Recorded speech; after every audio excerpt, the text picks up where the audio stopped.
Welcome back to Celebrity Sunday. I am, of course, your celebrity host, Drayson. Today we look at the illustrious home once occupied and currently occupied by none other than Drizzy Drake. Drake! Yes! Now, for some strange reason that you're not from this planet, or maybe you live underneath the earth, Drake is a world-renowned, Grammy award-winning artist. Actually, he's won several awards in the music industry. He also dabbles in a little bit of acting. He is, very, very, very well-known figure on Earth. So if you're not from Earth, or you live underneath it, that is Drake. Okay. So yeah, we're going to check out a property that he has currently on the market in Beverly Crest.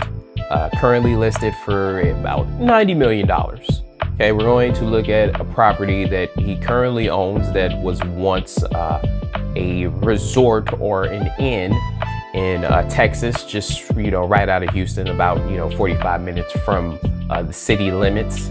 So we're going to check out that property as well, and we're going to look at a property that he once occupied in Malibu. Now, the property in Malibu, from my understanding, he never owned that property, but he did rent it out, and he has, had it on Instagram and, things like that, which is the only reason I know that the property exists.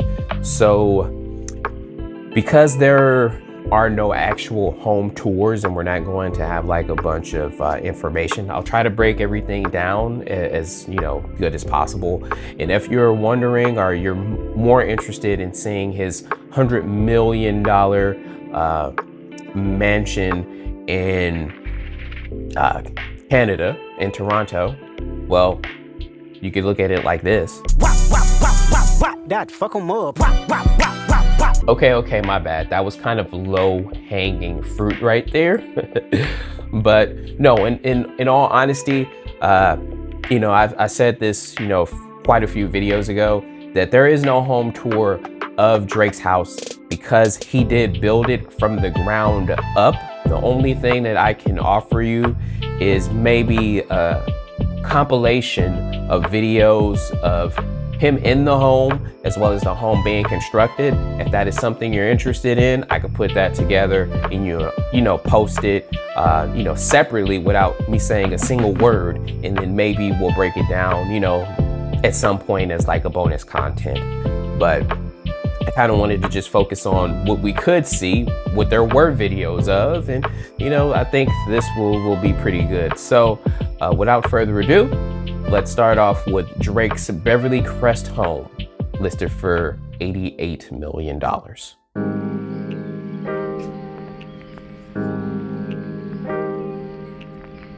kind of like it when they do these like little Google Earth things. It's adds a little flavor to it. So this property consists of, I think, 4 parcels, totaling like 20 acres. So there's a lot of land that cannot be built on, so it's like super inclusive, super private. The home was once owned by Robbie Williams, who is a musician. Wow, hold on, you guys see that underground parking garage? That's sick. That is super duper sick. I like that a lot. But yeah, the home was once owned by Robbie Williams. He got it for, I think, about 35 mil, and he sold it to Drake for $75 million. So Drake is now trying to, I guess, flip it. Maybe he lived in it for a little bit and said, you know what, this Beverly Hills, this is not for me, or I don't know. But he got it for $75 million just last year. So he hasn't even been in this property for a year. Chances are he doesn't occupy it. As I mentioned before, he does own a home in Texas right now that is, 300 plus acres of land, right? You have 300 plus acres of land. You can build your own city, which is probably what he's going to end up doing. But who knows what he does with that? Maybe he flips that property, or maybe he turns it back into, what it was, which was like an inn, a resort, where people could come visit. So who knows, maybe he turns it back into that. But man, just looking at this place, this home is, the complete total of the property in combination with the secondary home is about 24,000 square feet, you know, 10 bedrooms, 22 bathrooms, which is insane. Wow, look at that tub. I'm not really the biggest fan of the freestanding tubs. They are beautiful, they're beautiful, but I said it before, even though I'm not one who, you know, bathes in bathtubs, I'm of course, you know, shower, you get in, you know, you get out. There is an intimacy factor for me where I like the idea of being able to get inside the tub. Now from this angle, this tub looks much bigger. So that might not be the same tub, right? That can't be the same tub. No, it's the same tub. That's the same tub. So from this angle, it looks wider. So I don't know, maybe it's the photo or whatever, but from this angle, it looks large enough for 2 people. But you know, who really knows? Besides Drake and Robbie Williams. But this place is designed well. You know, I like a lot of the features. That was a closet right there. You know, it's a nice home.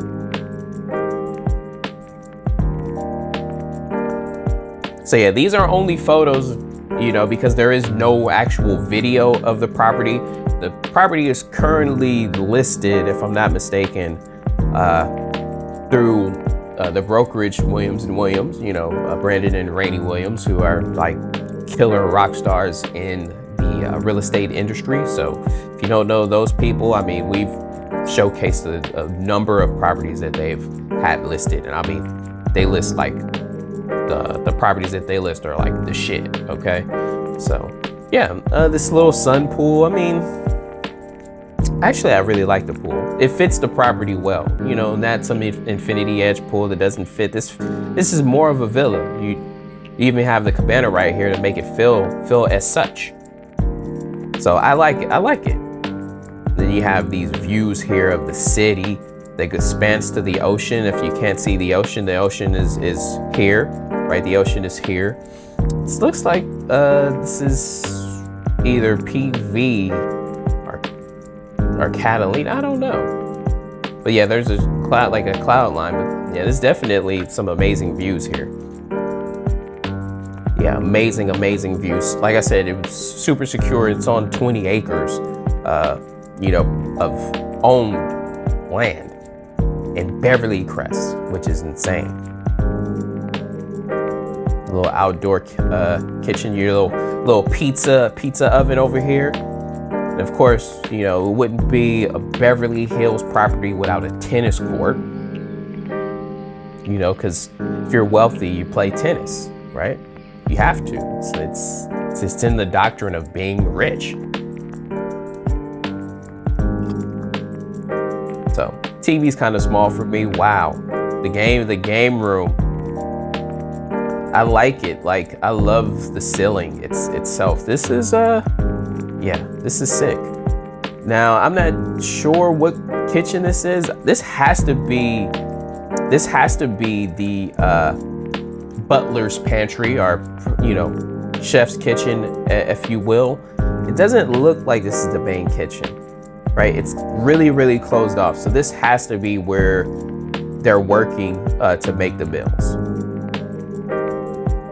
Then you have your dining area. Yeah, that has to be the kitchen. Like,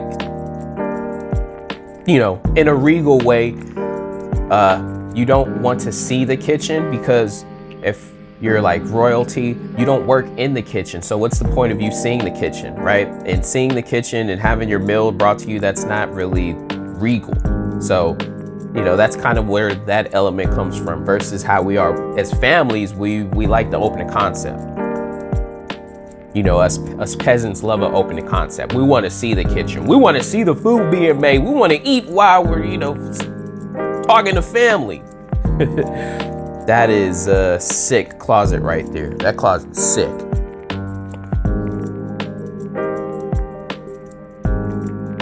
All right, so this must be the secondary house. And this secondary house is sick, because this is like another primary bathroom.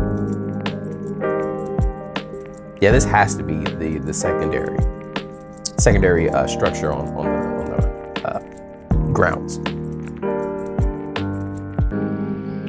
Which, this looks amazing.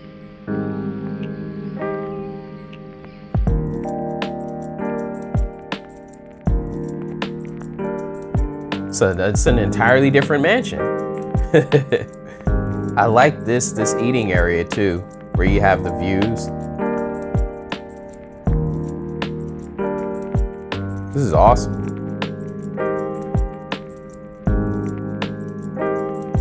You wanna be starting something? I don't know why that song came into my head. I'm sorry.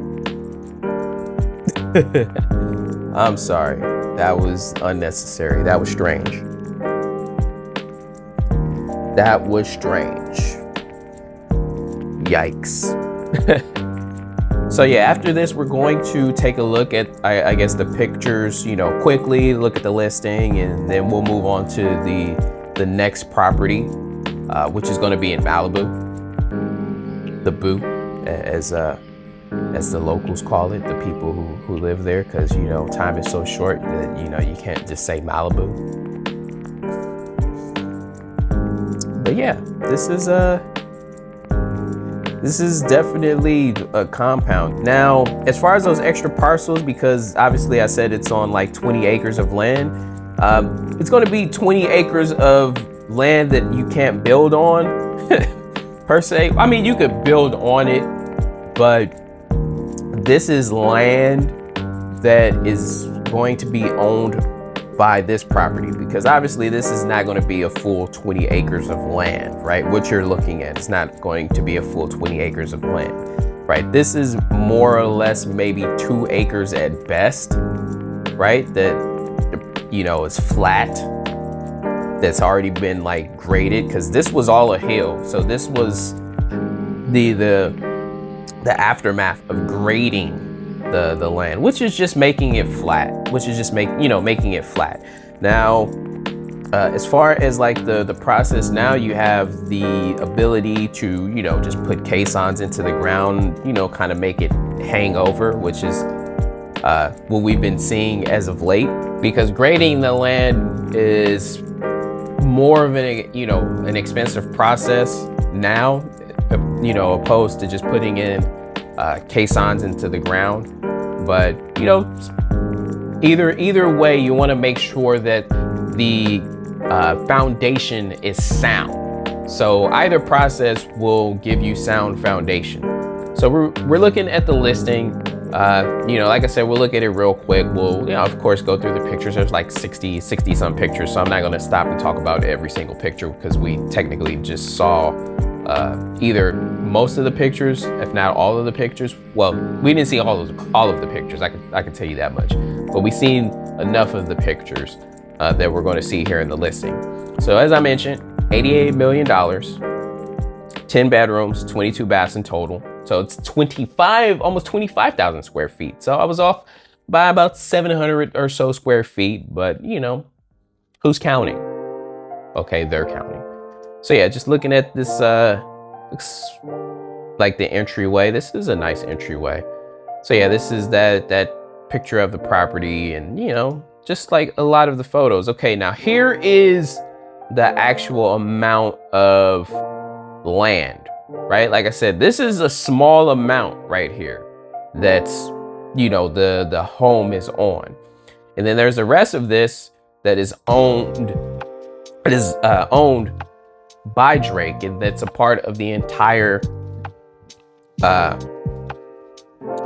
land, are these individual parcels. So this is a lot, right? This is like a lot that can't be built on. So no one can build over you in this angle directly. No one can build like below you. Like, this is all owned by you, because you're super wealthy and you deserve, okay, you deserve to have this kind of privacy and assurance that no one can build on or above you. So anyway, so that's a picture we didn't see.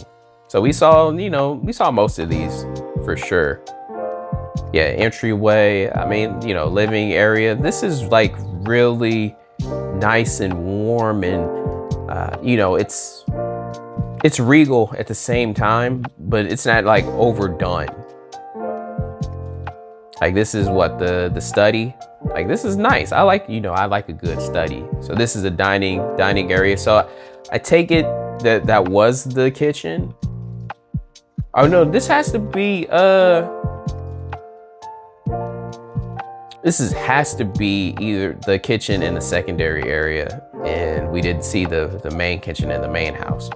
But yeah, I like this primary here. So yeah, these are pretty much going to be the pictures we looked at already. This is what this like the salon, or yeah, that's what this looks like, the salon area. So everything that, you know, you could desire as a wealthy individual. Yeah, see, from this angle, this, like, that tub doesn't look that size. Like from this angle, it looks like two people could get in there. From this angle, no. And this is the same bathroom. Like everything is the same here, right? See this wood up here. This is how I determined it, right? You have the exposed like beams right here. Then you have these tiles that are in the window, right? Tiles in the window, exposed, so either it's just an angle, right? One of these angles are the true angle, right? And from the looks of this, to be honest with you, from the looks of this, I feel like this is the true angle. So I think this tub is that wide, right? I think that tub is this wide, but I don't know. This is the one thing that can be deceiving about like photos, because this is like this, because this is what this photo looks like to me, like this, right? I don't know how to explain it. But yeah, this is like that other bathroom. So this must be like the secondary. Yeah, this is the secondary house. This is for sure the secondary house. All right, now we're back here. And man, I love like the wood in these ceilings, right? And you know, this is that regal feel. Like this is that regal, classy, timeless feel, right? It's not cold, it's just very, very nice. All right, so yeah, you got some basic rooms. Okay, so see, we didn't see the, man, I love this wine cellar. This wine cellar, this is awesome, right? Yes, we did not see the wine cellar. So this must be like the basement area. You got your poker table. So there's a lot we didn't see here. So we got the gym area. This is a large gym. All you need is some more equipment. So this is like the gym slash spa area. You do your workout and then you get a massage because you're so rich. You're so rich, right? You got the bar area. So this is like the man cave. The guys hang out, or the lady cave. Right, and of course we have the tennis court, because again, you're rich, you're gonna play tennis. It's in the doctrine, okay? It's before you become rich, you sign this piece of paper that says that you must join a country club, and you must play tennis, and you must golf. This tree must be like a significant tree for them to take a picture of it. Like it has to have been there for like 200, 300 years, or it has to be some reason why that tree is like a focal point, other than it being right there by the view. But yeah, I like this view a lot. The city lights up. The city is, you know, amazing. And then you have on a very nice day, the clear views of the ocean. So this is spectacular. This is insane. Is this worth $88 million? This is the tricky part, you know, is with Drake buying this at 75 million is now you have to wait for someone who has the means, because this is the biggest thing is having the means. Okay, you need to have the means to purchase this property cash, right? Cash. Not saying that you're going to buy it for cash, but you have to have the means to pay for it cash for typically a bank to lend on this kind of property. So you have to wait for the right people who want something like this. Do I think it will sell? Eventually, yes, right? Eventually, yes. I don't know how much Drake is paying on it monthly, but I'm sure he doesn't like it. Which is why he's like, man, I had to sell this place. I just got it a year ago. And he wants you know, 13 more million for it. And who knows exactly what he did. So, So this is the home that I was talking about in Malibu that he stayed at, you know, Rihanna stayed at. They both have stayed at this property. Let me see if this is like the HD. This is HD, okay. Right, so him and Rihanna both have stayed at this property. Actually, a number of celebrities have stayed at this property. And man, this is like a villa with like a Tuscan vibe, right? It really does have that Tuscany vibe. Like, look at this like aged wood exposed in the ceilings, right? And then you have this pool. This property is located in Zuma Beach, which is like a private beach in Malibu. So excellent. Wow. Yeah, I like this kitchen a lot, right? It's simple, right? It's like not overdone at all. Obviously those views are like, that's what you're paying for. You're paying just to look at that ocean, and then you just go right to the beach. You know what I mean? Beach house. I wouldn't have never known it was a beach house without that pillow. So this is the primary here. So wow. Again, this was, if I'm not mistaken, this was an Airbnb.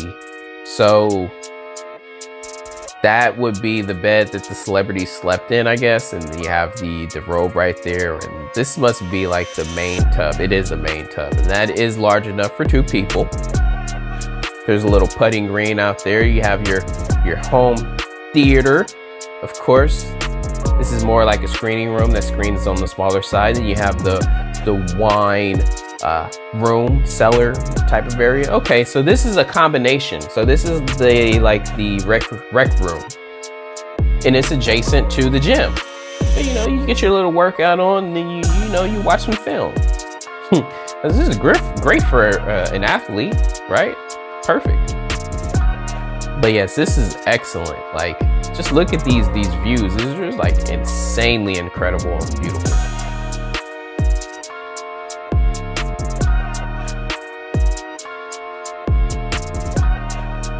This is sick.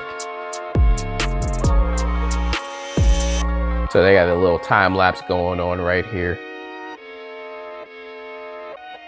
So yeah, the hot tub is at the beginning of that pool. Love it.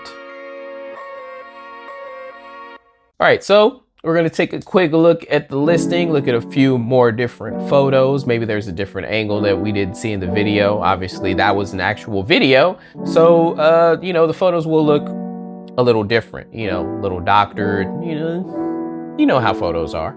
So yeah, the property once listed, you know, when they were trying to sell it for about 29 million, it ended up settling, you know, a couple of years ago for 14.6. So 14.6 is what the property ended up selling for. 7 baths.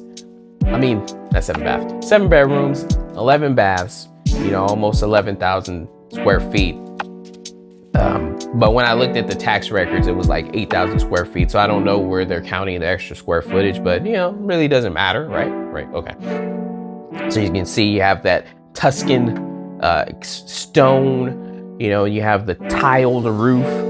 It has that real vibe. And you see with these doctor photos, like, look how beautiful that ocean is. And the ocean is beautiful. You don't really need to doctor anything for the ocean, but at a low sunset, which is what they waited for to take these pictures, you know, you can make it pop, and that's what they did. So it's very, very nice. I like this fireplace. I wouldn't necessarily put chairs by the fireplace because, you know, as much as I love a fireplace, I want to like look at the fire, or, you know, not be sitting close to the fire or having a conversation that close to the fire. But, you know, this is staged. So, you know, they made it make sense, right? For staging purposes, So there you go. You got this nice photo of the pool and the hot tub, right? I'm telling you, this is really, really, really nice, right? And there is no TV here because what you're supposed to be viewing and appreciating is right here. So, you know, me personally, I wouldn't be in the bedroom for one other reason: sleep. Okay. But yeah, I personally would not be in there until it was an appropriate time to be in the room, because there's no TV. So, which is fine, you know, it's fine. But yeah, right, as you can see, right here by the beach. Now, when I mentioned that it's like a private beach, I probably should not say like, because it's either a private beach or it's not. And Zuma Beach is not a private beach, but the reason why I said it's like is because you have to typically, you know, drive very, very far. It's not like a beach where there's, you know, restaurants right down the street. Like, it's not some destination beach. And for the most part, you'll find more locals at Zuma Beach than people from out of town. So that's what I meant by it's like, meaning it's like a beach for the residents, right? This is like where residents go to the beach, because there's really nothing there but beach. So that is what I meant, okay? But I should probably refrain from saying like a private beach. It is a low-key beach, would have been a better term to use. But yes. So one thing about this property, of course, it doesn't have like pure feng shui. As you can see, your money would just be flying out of the house as soon as you open the door. But yeah, like I said, I did like this kitchen. Anybody that knows me, I love exposed beams. I love the pitched roof. It looks cleaner, and you also know there's nothing in the ceiling, like rats and stuff like that, just running around dropping little pieces of poo, and you know, like it's a nice to have. But yes, this kitchen is super duper clean and simple, not over the top at all. It's very good. Oh, so there was a TV. Okay, I would be in the bedroom then. I could. The TV is in this. Well, obviously this is a TV cabinet. So this is cool. That's cool. Well, caught me by surprise. You got the TV right here in the bathroom. All right, so we watching some TV while we're in here doing things. You heard? All right, then you got these bunk beds. This is cool. I like this setup. Man, I should probably like do something this for my kids. Obviously the oldest needs to have his own room, but the other ones, they could just well, they share a room now in a bunk bed, but that, you know what I meant, okay? I just like it, all right? So this is the bar area in the wine room. Okay, this looks cool. You have like this big ass glass pivot door. So yeah, this is cool. This is like the hangout spot. Oh, okay, so this must all be like all together with that too. Like I said, there was the gym there. Like this is a very good spot. I like this, you know, and again, you're by a very low-key beach where it won't be crowded, right? And it feels exclusive to, you know, the residents of the area, right? So very, very cool. Very, very cool. All right, so now we're going to look at the home he recently purchased in Texas, right outside of Houston, right? For, you know, about 45 minutes away from Houston. From my understanding, he has 10 horses on this property. 4 were part of the acquisition. 300 plus acres. Again, not really sure if he is going to, you know, turn this back into an income producing property, or if he may just occupy this when he is here in the States and not at his $100 million home in Toronto. So yeah, this is a very, very, you know, excellent place, right? This is, again, this was open to the public. This property was open to the public, and then COVID happened and they shut the doors completely during COVID, and they put it available for sale on the market, and that is how Drake came into the property.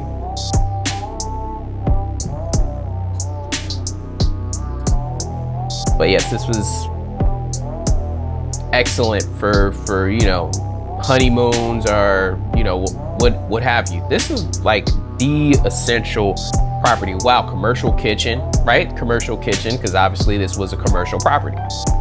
So again, who knows what he does? I know for certain he's gonna update it. He's gonna update it, probably call it OVO Ranch. Guarantee he calls it OVO Ranch. But who knows? Maybe he does open it to the public.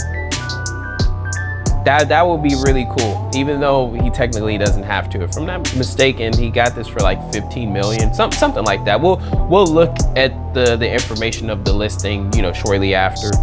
But yeah, this place has a lot of history, a lot of history.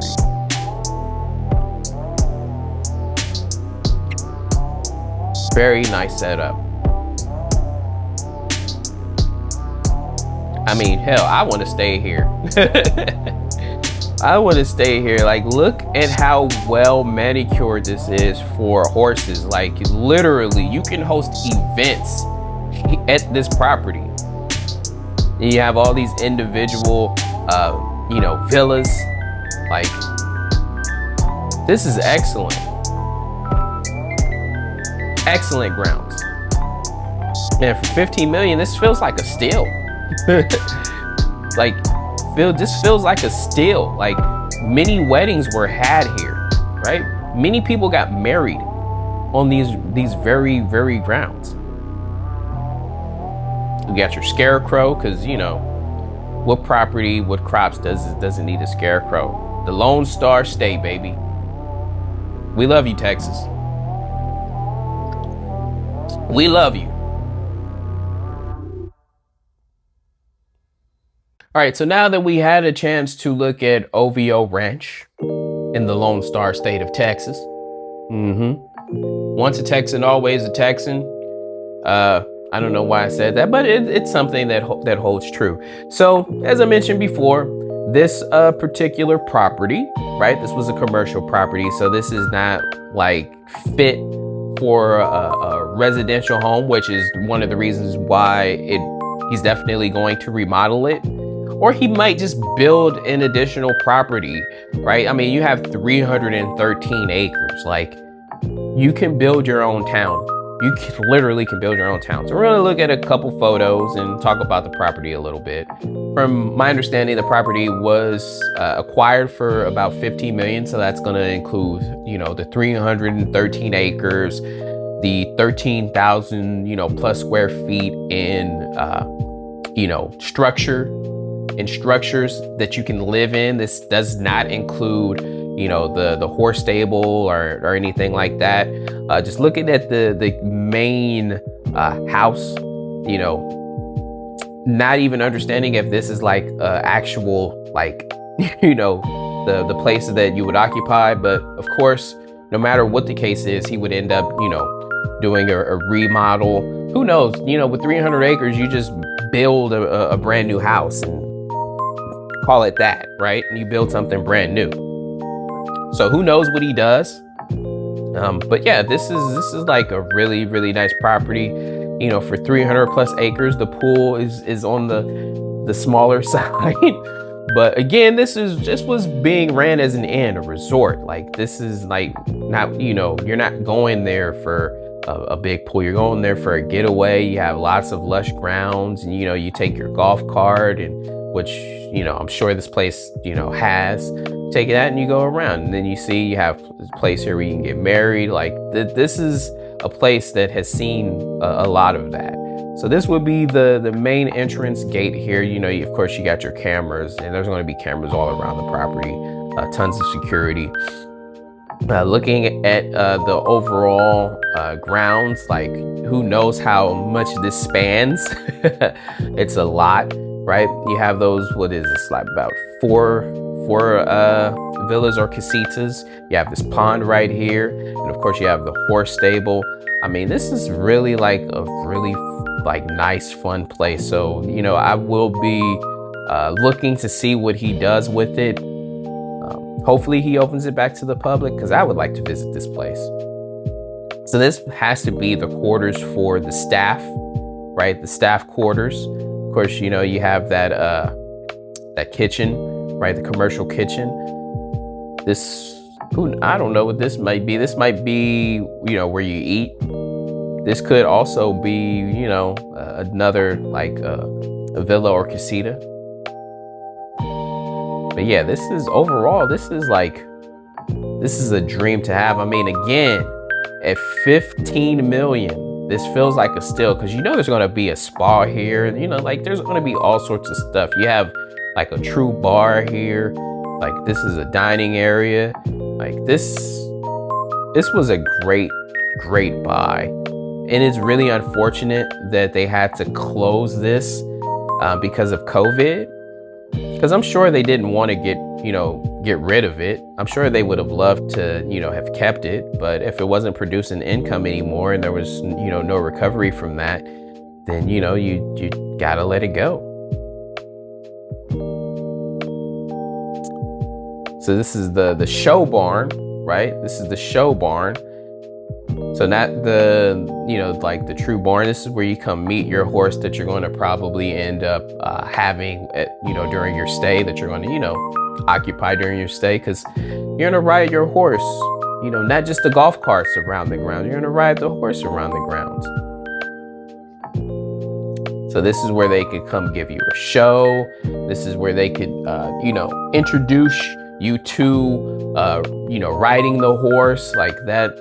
This has tons of purpose. Same thing out here. You could do the same thing here, right? Man, there's so much grounds here, like so much, like stable room for the horses to roam, right? Those horses, they feel like a while. Look, you even have a carriage here, you know, like this is just gorgeous, right? Wow, you even had a little pool at the casita. That's it, man. Drake, open this back up to the public, man. I'll come stay for sure.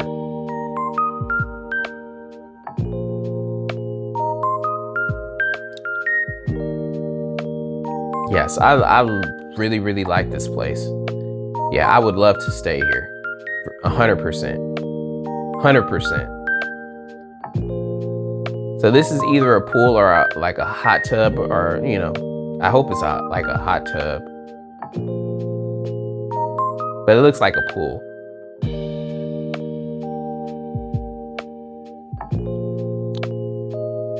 So you can see there's a golf cart here. So yeah, you get your golf carts. Yeah, this was an excellent resort. Basketball court, tennis court, because again, you know, like I mentioned, you signed that doctrine, so you gotta play tennis, okay? So it's like a heart-shaped pond. This is just like a gorgeous grounds.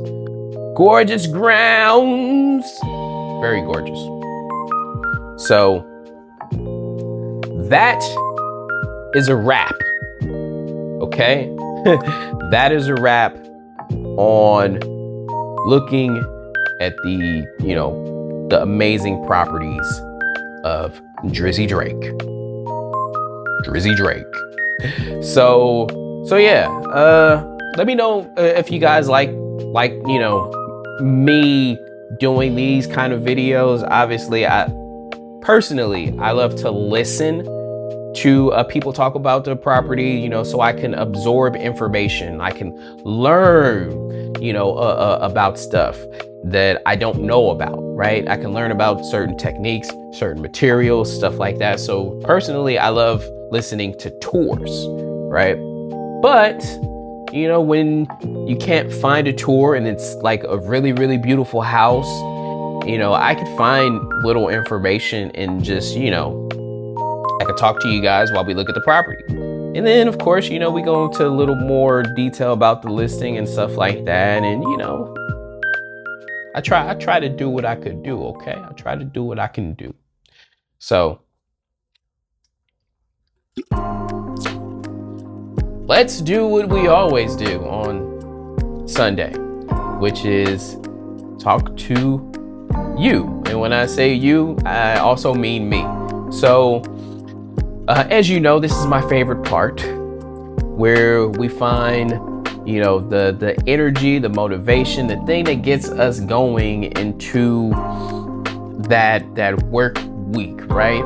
And you know, no matter what it is that you do, whatever industry you're in, sometimes things get stale and you feel less motivated, and it's just like you're in that hamster wheel, right? You're in that hamster wheel. No matter what it is you do, you could be a multimillionaire, which I'm sure you probably are, or you're on your trajectory to do so, right?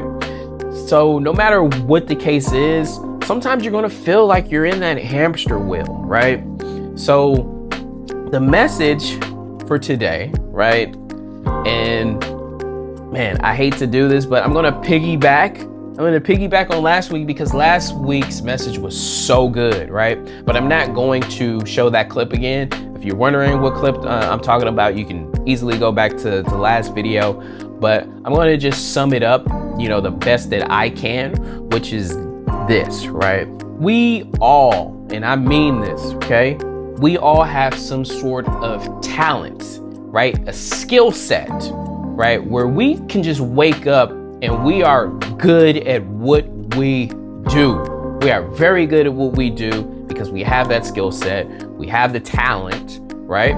We have the talent, but because we're, again, in that hamster wheel, we don't always feel like the motivation, right? We don't feel like the need to be better than what we are because we're already good. When you're already good, what is there else to do? Well, there's more, but we wake up and we're talented and we're skilled and we're good at what we do.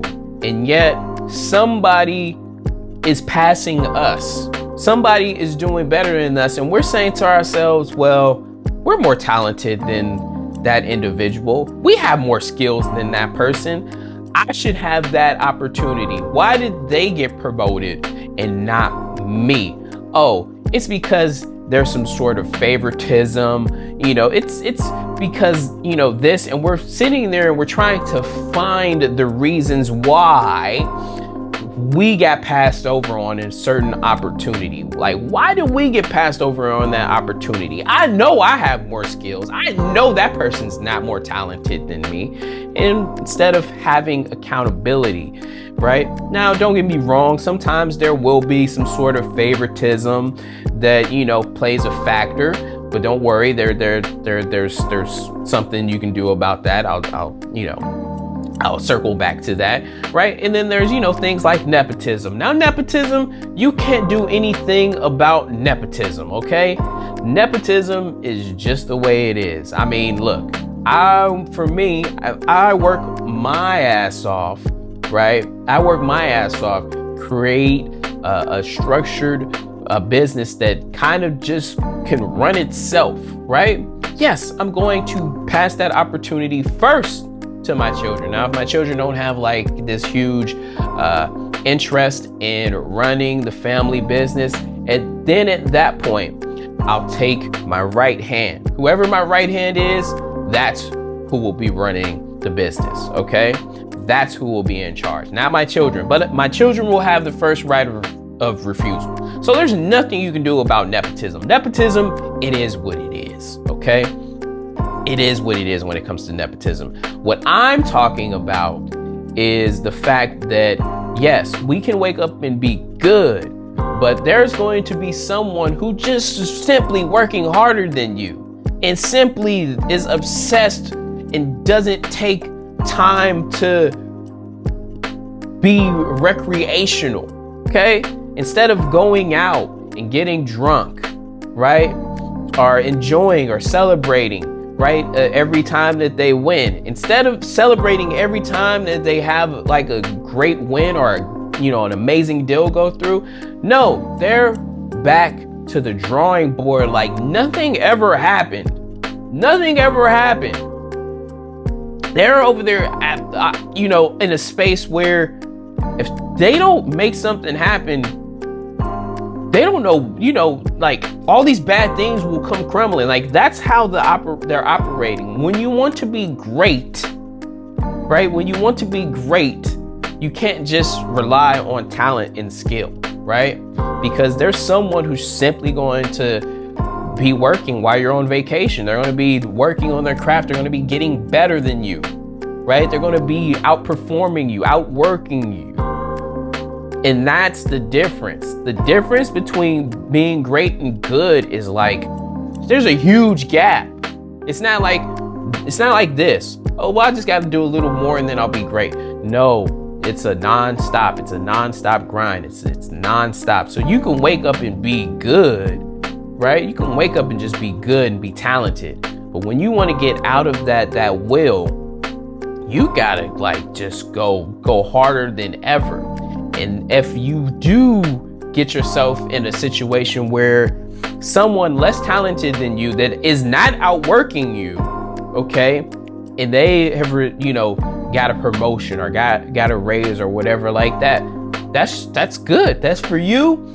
That's the motivation to go seek another opportunity, because there's always going to be opportunities for great individuals. There will always be opportunities for great individuals. And if your performance, if what you're contributing to whatever company, whatever business, whatever industry you're in, whatever it is that you're doing, okay, if you leave that company, they will feel your presence lost.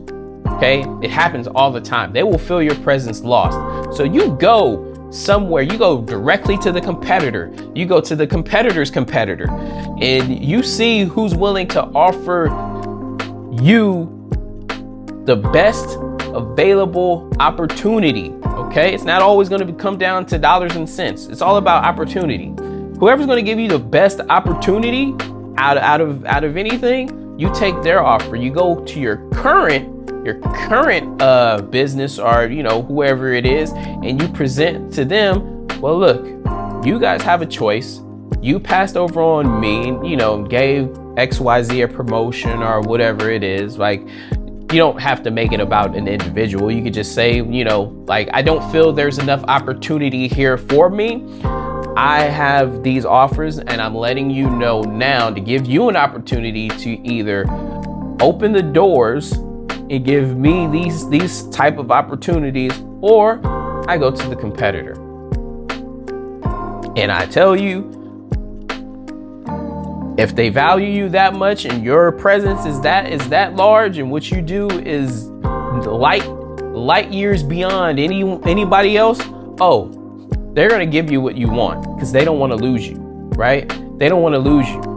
So don't feel like you're stuck in a hamster wheel. Just go out and go find somebody that will give you what you're asking for, because it's out there. It's out there. I know it's difficult because, then you got to take time off and take a day off, miss a day of pay or whatever to go do an interview. So what? Go do it. Okay? Go do it. It's worth it. This is your life, period. So that's what we're on. That's what we're working on. We're working on getting to the next level. The next level is the most important thing for us, okay? For us. And we will get there. We just gotta keep grinding, baby. Gotta keep grinding. Don't think about the hamster wheel. Get out the hamster wheel, because the hamster wheel is just you waking up and you being good, right? You being good. No, get out that hamster wheel. Go explore. Go make a left, make a right. Go through the maze, okay? Go through the maze. Because at the end of the maze is what you want, okay? At the end of the maze is exactly what you're looking for. Don't get caught just in a circle where they're going to take advantage of your skills and your hard work, right? Without taking care of you. Like, it's got to be mutual. If you're going to use me, I got to be able to use you, baby. Right? I got to be able to use you. So that's the message, okay? That's the message. Go be great.